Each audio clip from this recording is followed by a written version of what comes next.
Olá pessoal, tudo bem? Você sabe o que é a Divisão Internacional do Trabalho?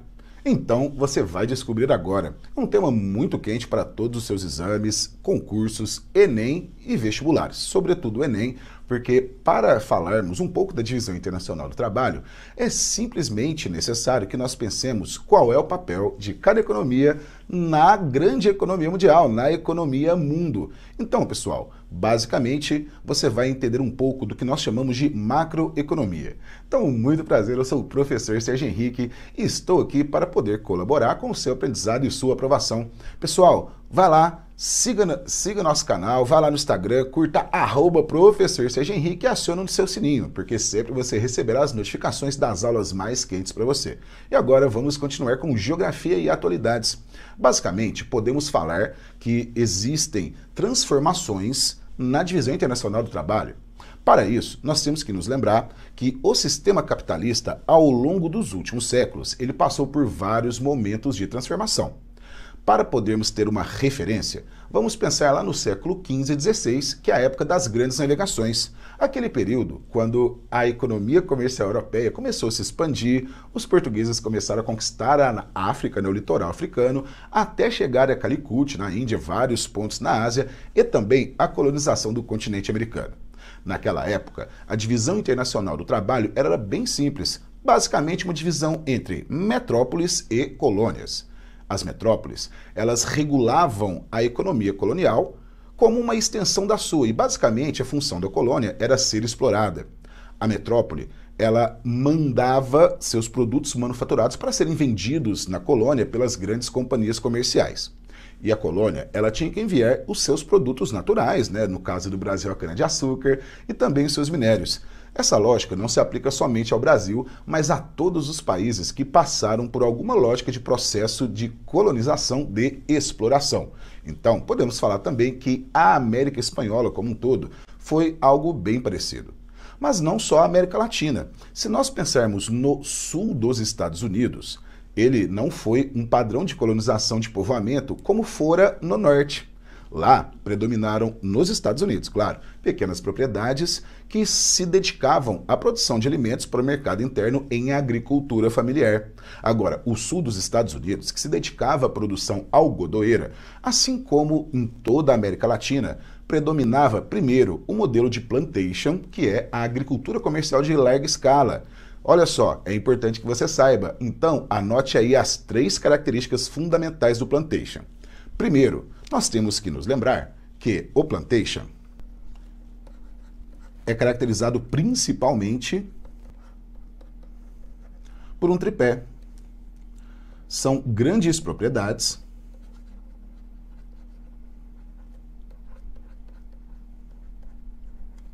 monocultoras,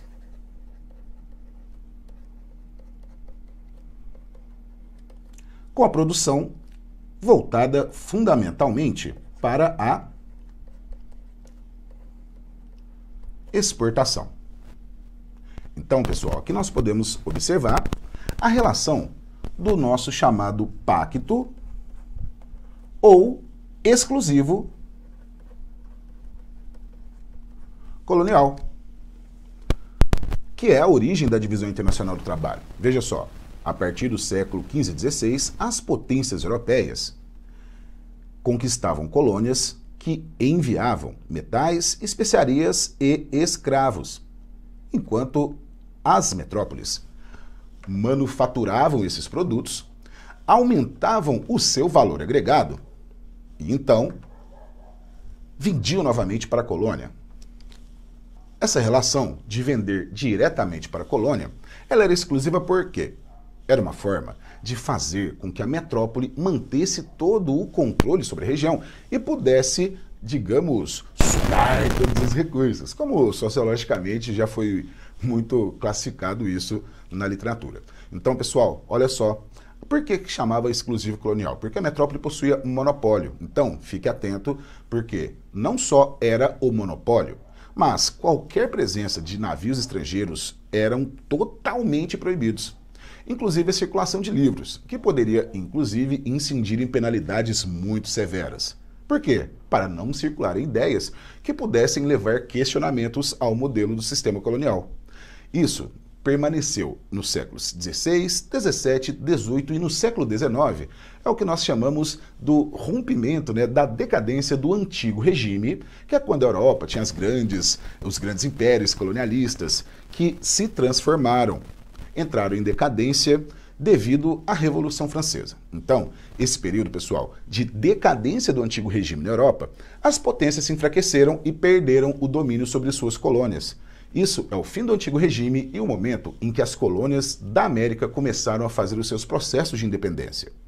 Então, os Estados Unidos, que era uma colônia híbrida, o norte era colônia de povoamento e o sul de exploração, foi o pioneiro. Em 1776 começou, né, essa primeira república do mundo, né, foi a primeira constituição, o país que nasceu, né, com uma constituição liberal baseada nos princípios da Revolução Francesa, e o processo de independência do México até a Argentina, ele foi muito mais lento, demorado e, como eram todas predominantemente colônias de exploração, o processo de independência ele foi muito custoso e tem dois padrões diferentes. O Brasil, ele se tornou independente dentro de um modelo muito diferente dos nossos vizinhos. Primeiramente, vamos comparar. A América Espanhola, no século XIX, quando fez a independência, ocorreram várias guerras, isso mesmo. É o principal fator que nós usamos para explicar porque que no momento das independências, os países da América Espanhola se fracionaram, virou uma colcha de retalhos, vários pequenos países, sem muita proeminência, força política e sem capacidade econômica. Isso, sem dúvida, colaborou para que a dependência econômica continuasse logo após as independências. Só que mudou o agente, se separaram das potências europeias e aí passou a expandir o capitalismo norte-americano pela América Latina. E claro, a antiga forma de colonizar já tinha acabado. E a Europa ainda tinha a Inglaterra, que era a grande potência industrial e colonial. Então, no século XIX, após os processos de independência, os Estados Unidos passaram a expandir sua economia e a Inglaterra a vender muito seus produtos. Mas olha, não é só isso. O processo da América Espanhola teve guerra, fracionou o território, muitos líderes, né, como por exemplo Simão Bolívar. Olha só, agora eu quero que você lembre-se de um detalhe. Todas as colônias da América Espanhola proclamaram a república e também aboliram a escravidão, menos o Brasil, que continuou uma monarquia e também, né, o território continuou com a sua unidade nacional. A principal explicação é justamente pelo nosso processo de independência ter sido relativamente pacífico. Teve guerra, mas foram concentradas principalmente nas províncias do norte, né? Teve guerra em Salvador, teve guerra em São Luís do Maranhão, mas não no interior do Brasil, e foi isso que manteve nossa unidade. Então, essa divisão internacional do trabalho acabou no século XIX. Foi quando também o capitalismo se transformou. Deixou de ser o capitalismo comercial e passou a ser o capitalismo industrial. Agora veja bem, com a indústria a produção aumentou muito. Portanto, era necessário encontrar novos mercados consumidores e novas fontes de matéria-prima. Século XIX, outro momento, fase importantíssima de expansão do capitalismo. É quando, em busca dos mercados para os produtos industrializados, passaram a colonizar o interior do continente africano e também do continente asiático. Ué, professor, mas eles já não tinham colonizado no século XVI? Cuidado! Naquela época, eles só arranhavam os litorais. Principalmente na África, que os portugueses foram os pioneiros e até o século XIX eram as poucas colônias que existiam lá, eles não adentraram ao interior. Ficaram somente com uma colonização de feitorias, né? Só construir uma base militar, um forte no litoral, mas não se preocupe em povoar o interior do território. Agora, no século XIX, começou um processo de construção de protetorados e colônias. Como assim? Aqui já temos o capitalismo industrial. Olha só, Revolução Industrial. Em busca de novos mercados, conquistaram o interior da África e da Ásia, por isso chamamos de imperialismo afro-asiático. Esta forma de colonização, que agora a metrópole envia produtos industrializados e continua comprando matérias-primas baratas com baixo valor agregado, continuou até aproximadamente a Segunda Guerra Mundial. Neste momento aqui, nós temos o capitalismo industrial, que também é classificado como monopolista. Para fazerem grandes obras no continente africano, eles realizavam grandes empreendimentos. Como assim, pessoal? Fundiam empresas de capital misto e formavam grandes conglomerados e iam para a África e para a Ásia realizar construção de pontes, ferrovias principalmente, né, e muitas obras. Lembre-se que eles eram imbuídos por um raciocínio que estamos levando a civilização. Nós somos a Europa, portador da religião e da civilização. Vamos então colonizar e levar a evolução para esses povos inferiores. Cara, isso, inclusive, você pode encontrar num poema chamado O Fardo do Homem Branco. Já ouviu falar em Mowgli, Menino Lobo, por exemplo, ou Tarzan? São livros da literatura que lá no século XIX, um tal de Edward Clippan, ele escreveu esses dois livros. Olha só, o cara tá imaginando o quê? O que acontece se um homem branco civilizado cai no meio da selva e é criado por macacos? Cara, olha que engraçado, no sentido melhor da coisa, irônico, né? Os heróis africanos até a década de 80 eram homens europeus brancos, né? Você tem o Tarzan e pra quem aí já viu as HQs antigas, você tinha um personagem chamado Fantasma, cujo trono era pisar sobre africanos ajoelhados a seus pés. Então, isso expressa bastante, né? É um reflexo desse pensamento do fardo do homem branco. Esse período do imperialismo levou as metrópoles europeias chegarem a um grau de disputa que podemos afirmar, sem dúvida nenhuma, que é uma das principais causas da Primeira Guerra Mundial, tá bem? Após a Segunda Guerra, esse processo passou por uma transformação. Veja, quando acabou a Segunda Guerra Mundial, as potências europeias estavam todas destruídas. E aí, os movimentos nacionalistas no interior das colônias passaram a criar uma teoria, o movimento do Terceiro Mundo. Os não alinhados não queriam participar da Guerra Fria, né, o pós-Segunda Guerra, nem dos Estados Unidos, nem do lado da União Soviética. E aí criam o Terceiro Mundo, queriam uma nova proposta, né, não alinhada ao capitalismo, não alinhada ao socialismo. Só que esses movimentos, apesar de defenderem as guerras de independência da África e da Ásia, esse movimento não vingou, né? Então, como o mundo passou por muitas transformações nas últimas décadas, aquilo que se chamava Terceiro Mundo perdeu o seu significado, que eram os países subdesenvolvidos não industrializados, que se posicionavam contra as políticas colonialistas de até então. Esse episódio, que vai durante décadas, né, passar por guerras civis à África, ficou conhecido como descolonização afroasiática. Presta atenção nesse nome, descolonização. Podemos encontrar uma questão que pergunte se essa expressão possui algum quê de eurocentrismo. Claro que tem. É como se os europeus falassem, no século XIX colonizamos a África, depois da Segunda Guerra não queríamos mais colonizar, descolonizamos. Essa visão é eurocêntrica porque ela despreza a participação ativa dos próprios africanos e asiáticos nos processos de construção nacional. Então, guarda isso, tá? Após a Segunda Guerra, acaba esse período do colonialismo clássico, que era o capitalismo monopolista. E olha só, quando falamos em capitalismo monopolista, está a origem das nossas multinacionais. É muito comum que falemos de trusts e cartéis. São grandes formas de conglomerados capitalistas. Por exemplo, os trusts, eles são grandes empresas que se reuniram e aí aquele conglomerado domina todas as etapas do processo de produção de uma mercadoria, de uma ponta do processo até outra. Dentro da visão do capitalismo liberal, isso não é bom, porque uma empresa fica tão grande, tão poderosa, que ao final das contas ela acaba atrapalhando o mercado, pois inibe a livre iniciativa. Quer entender o problema dos monopólios? Pense assim, se você quiser montar uma fábrica de refrigerante, você toparia concorrer com a Coca-Cola? Difícil, né? Então, é uma das ideias que o capital tem que ser fracionado para permitir a livre concorrência, que é um dos princípios do capitalismo liberal clássico. Então, olha lá, os cartéis são formas de domínio do mercado em que diferentes empresas se unem para dominar o preço. Eles jogam lá em cima, né? Tarifa qualquer produto que seja, né?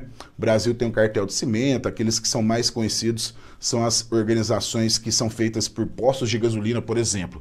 Todos tabelam o preço lá em cima, com uma pequena margem de diferença, né? E isso é um controle de mercado. Também, né, considerado uma prática negativa para o livre mercado. Então, olha só, o capitalismo monopolista, ele continuou crescendo.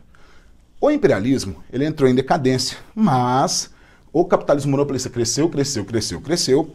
Alguns autores sugerem que a origem das grandes multinacionais foram aqui nos trusts.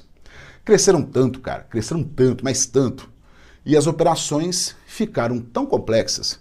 Porque, veja bem, uma empresa como a Nike ou como qualquer outra grande produtora de escala mundial tem operações que podem estar presentes em muitos países, 20, 30, e com a grande complexidade dessas operações. E o enorme, gigantesco volume de capitais que essas empresas movimentam, cara, olha o que aconteceu.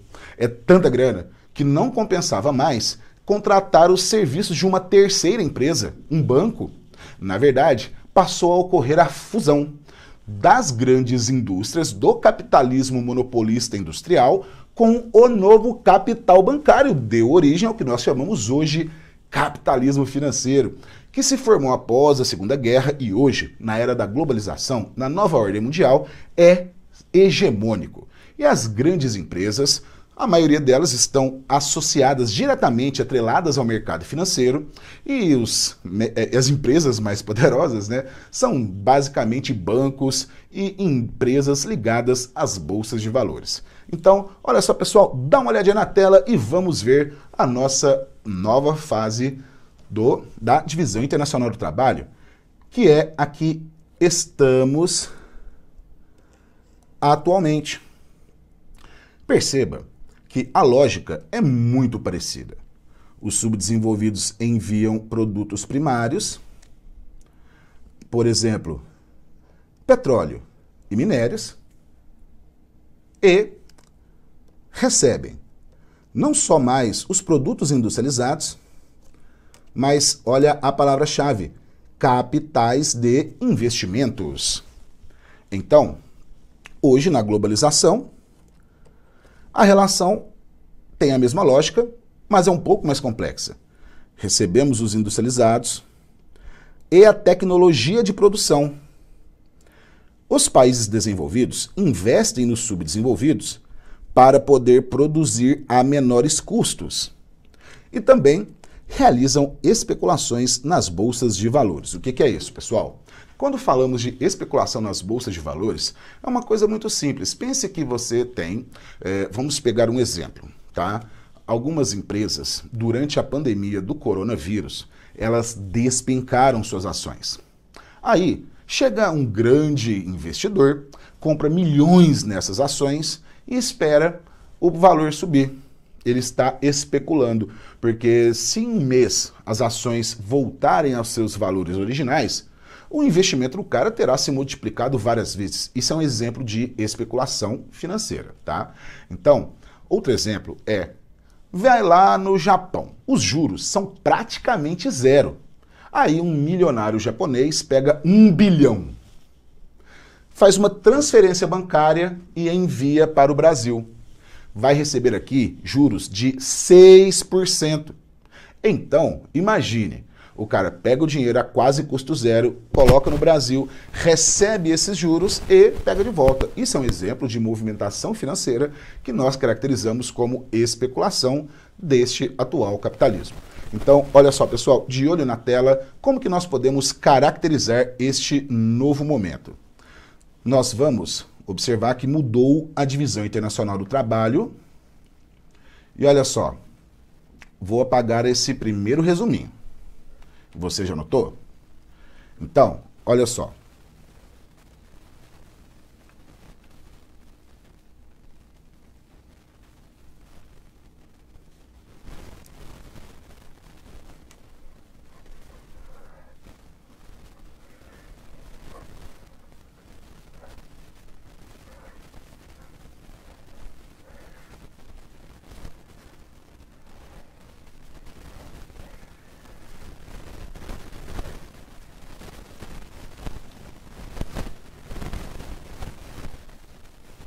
Pessoal, então, eu quero que você olhe agora comigo esse resuminho, porque durante a divisão internacional do trabalho, é fundamental que você divida em 3 posições. Subdesenvolvidos, que podem ser os clássicos não industrializados, muito pobres, ou os que estão em situação intermediária, que são chamados subdesenvolvidos emergentes. Esses possuem indústrias. E, claro, a origem, do capital e das tecnologias, as antigas metrópoles, são os países desenvolvidos. Então, veja só, na nossa divisão atual do trabalho, temos desenvolvidos, quem mais? Os subdesenvolvidos não industrializados e os subdesenvolvidos industrializados. Como que nós podemos caracterizar? Desenvolvidos são países como Estados Unidos, Canadá, Alemanha, França, Reino Unido.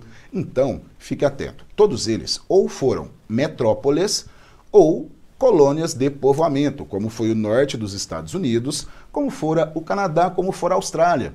Todos os outros foram impérios coloniais. Então, hoje, o que caracteriza esses países? Não são as mesmas características antigas. Até a segunda divisão internacional do trabalho que nós vimos, do capitalismo monopolista, todas as grandes fábricas estavam nos desenvolvidos.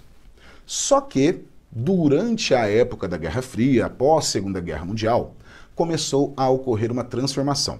Surgiu, no auge da terceira revolução industrial, o que nós chamamos de toyotismo ou acumulação flexível de capital. E aí, as fábricas, com essas novas tecnologias, podiam manter a sua indústria, a sede, a origem do capital, lá nos desenvolvidos. No entanto, podiam produzir a preços muito mais baixos nos subdesenvolvidos. Então, a partir da década de 70, começou a ocorrer uma transferência em massa das indústrias para os subdesenvolvidos. Então, até a década de 70, se eu lhe desse só uma informação, fique atento, se eu só falo assim: o país é altamente industrializado e urbanizado, você falaria, é desenvolvido? Sim. Hoje, se eu simplesmente lhe der essa informação, o lugar é altamente industrializado e urbanizado, não podemos dizer que é desenvolvido, pois essas características também estão nos emergentes. Então, vamos colocar aqui as principais características dos desenvolvidos. Algumas são dedutíveis, então não se preocupe em decorar tudo isso, porque você vai se lembrar. Olha só, alto índice de desenvolvimento humano, a população vive bem, tem acesso a serviços públicos de qualidade, saúde, educação, entre outros, infraestrutura urbana sanitária, fundamental. Esses países, como se industrializaram lá no século XVIII e XIX, são pioneiros na industrialização, altamente industrializados e hoje, você já sabe que estão saindo, as indústrias para lá. Como as indústrias saíram de lá, eles ainda têm muitas fábricas. Só que só de alta tecnologia, só de alta vanguarda tecnológica, digamos assim. Porque os produtos mais simples, mais básicos, como por exemplo tecidos ou outros manufaturados simples, são todos feitos na Ásia. Enquanto nos países desenvolvidos ficaram as empresas de alta tecnologia, telecomunicações, enfim. Então olha só, de olho na tela e vamos anotar. Os países desenvolvidos são detentores dos capitais de investimento e tecnologia. Hoje, estão vivendo um processo que você pode encontrar numa questão como desindustrialização.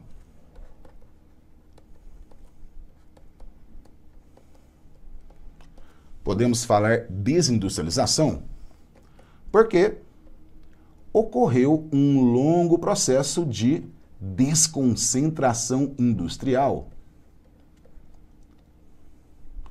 em nível global.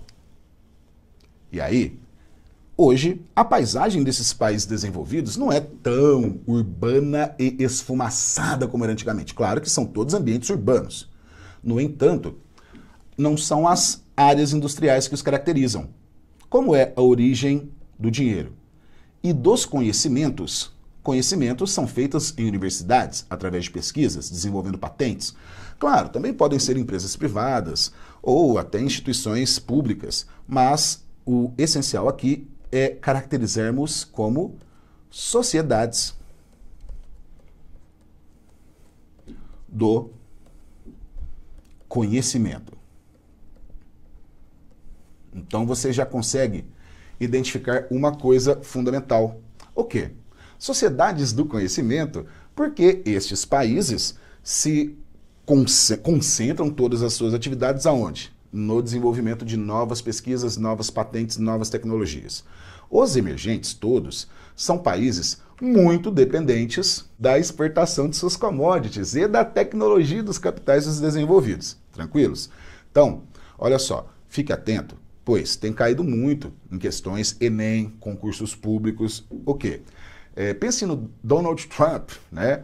Um dos presidentes mais polêmicos aí, porque estão fazendo muitos argumentos contrários ao discurso hegemônico da globalização. Ele tem adotado medidas protecionistas. Protecionismo é quando você aumenta os impostos ou dificulta as transações comerciais para encarecer o produto concorrente e valorizar o seu, ou na verdade vai encarecer o outro, e o seu vai vender com maior facilidade, tá? Então Donald Trump ele fez uma série de medidas, por exemplo, pacotes de isenções fiscais para quem quisesse parar de produzir na Ásia, principalmente a China, para voltar para os Estados Unidos. Isso, porque um dos problemas históricos do país recentemente foi o desemprego, que agora está em baixos níveis, mas chegou a bater 12%. E aí levou a uma tendência de alguns grupos norte-americanos de tentar atrair novamente essas empresas para os Estados Unidos, tá ok? Muitas pessoas chamam esse panorama de pensamento anti-globalização. Talvez esse termo não vingue, mas é possível que se encontre uma expressão como essa para se referir a novas lideranças mundiais que têm adotado posturas diferentes daquelas que ocorreram nos últimos 20 anos de nova ordem mundial. Liberalização do comércio e políticas de abertura de mercado. Então, olha só, pessoal, os países subdesenvolvidos, você já sabe, tem os industrializados e os não industrializados. Olha para a tela, pessoal, os não industrializados, eles são países que possuem baixo IDH, ou seja, baixo índice de desenvolvimento humano, que calcula saúde, educação e renda per capita.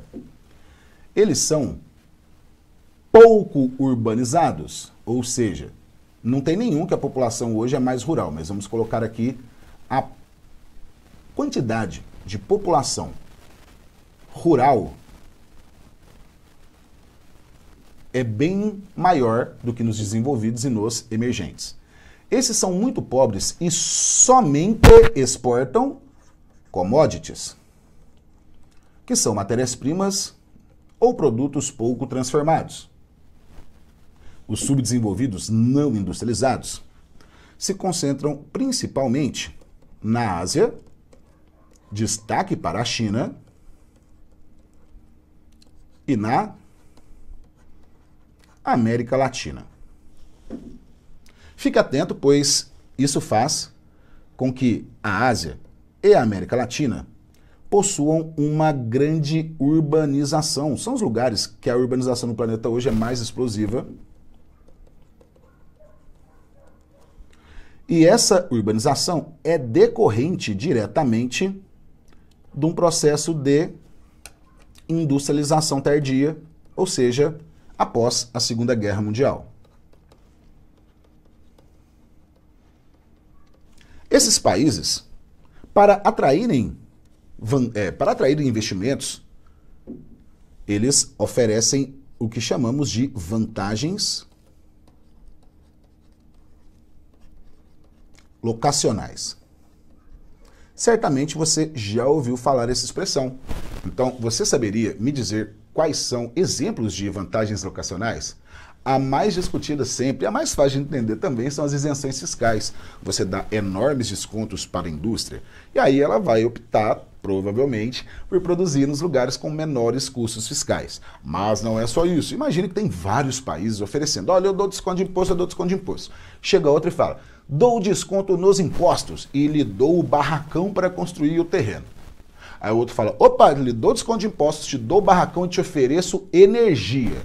Aí o outro fala, te dou o barracão, te dou o terreno, te dou energia e vou financiar a infraestrutura de transportes. Então, pessoal, tudo que é vantagem locacional são fatores que vão viabilizar a produção e, olha só, tem a ver com o quê? redução de custos, portanto, menores salários, menores impostos e também, o quê? A oferta de infraestrutura. Pessoal, então é isso aí. Vamos agora somente finalizar caracterizando objetivamente os nossos países emergentes. Olha só, pessoal, quem são os mais conhecidos? São os BRICS. Lembra quem são? Brasil, Rússia, Índia e China. E South Africa. Ah, professor, mas o Brasil está em crise econômica? Sim, mas dentro da macroeconomia ainda estamos nos BRICS. Todos eles crescem muito rápido, no entanto, né, eles ainda mantêm muitos problemas. Quero que você guarde qual que é a consequência de crescerem tanto. A multipolaridade, decore, uma das mais importantes características da globalização. Veja, ao final da Segunda Guerra Mundial, os Estados Unidos eram detentores de 50% do PIB mundial. Hoje, são 25%. Será que eles enfraqueceram, ficaram mais pobres? É lógico que não. O que aconteceu é que surgiram novas potências, por exemplo, a China. Então, olha só, as próximas potências certamente serão os BRICS, porque a rapidez de crescimento dos emergentes é muito maior que o crescimento dos países desenvolvidos. Então, olha só, pessoal, todos são de industrialização tardia, por isso dependentes de capitais e tecnologias, como já sabemos. Então, olha só, são grandes os contrastes sociais. Podemos pensar no Brasil, evidentemente, podemos pensar na China, que ainda tem uma população rural muito grande. A urbanização de lá é violenta porque tem muitas megacidades e elas cresceram muito rápido. Isso é uma pegadinha, mas ainda tem mais ou menos 30% dos chineses vivendo na zona rural. A Índia, que é um dos maiores centros produtores de tecnologia do planeta, cara, é um lugar que ainda socialmente, apesar de proibido pela lei, existem ainda os costumes sociais das castas, né, que dividem os homens de acordo com os costumes do hinduísmo, e uma miséria terrível. E lembrando, né, o agravante de China e Índia serem formigueiros humanos, ou seja, superpopulosos, e isso dificulta uma política de manutenção da qualidade de vida de toda essa população. A Índia, por exemplo, é um dos principais polos de produção de software do mundo.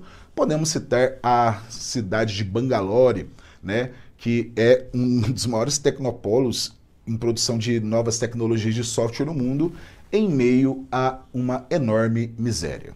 Então, lembrando, mesmo que estejam hoje industrializados, eles não pararam de depender de suas commodities. Ué, mas depender de commodities não é coisa de subdesenvolvido? Sim, mas nós somos subdesenvolvidos. É que apesar de subdesenvolvermos, nos industrializamos. É que com o dinheiro de outros países e tecnologia de outros países. O que são commodities? Pense nas do Brasil. Soja, principal comprador é a China, né? Exportamos café, exportamos açúcar e muitos produtos tropicais. Claro, além do nosso minério de ferro, bauxita, manganês, entre outros. Commodities possuem baixo valor agregado. Por isso que mesmo que as exportações sejam tão grandes, isso não representa retorno financeiro vultuoso, né, grande para o país. Então, lembre-se disso, pessoal. Temos essas grandes contradições e a dependência. Agora, última pegadinha. Você sabe que os emergentes dependem das commodities. Aí você encontra uma questão falando assim: qual é o setor da economia que mais compõe o PIB desses países? Primário, secundário ou terciário? Se você disse primário, você errou. Sabe por quê? A produção é enorme, ocupa a maior parte dos espaços do país, só que como o valor agregado é baixo, isso não significa que é a principal participação na economia. Todos os países do mundo, desenvolvidos e os emergentes, o setor econômico que mais colabora para o PIB é o setor terciário, ou seja, de comércio e serviços. Quanto mais se urbaniza o lugar, maior a participação do setor terciário. Pessoal, então, olha só, alguma dúvida? Para fecharmos, lembre-se que eles já estão, inclusive, se organizando. Foi criado o Banco dos BRICS, isso lá em 2016. É uma demonstração da articulação dessas novas potências emergentes.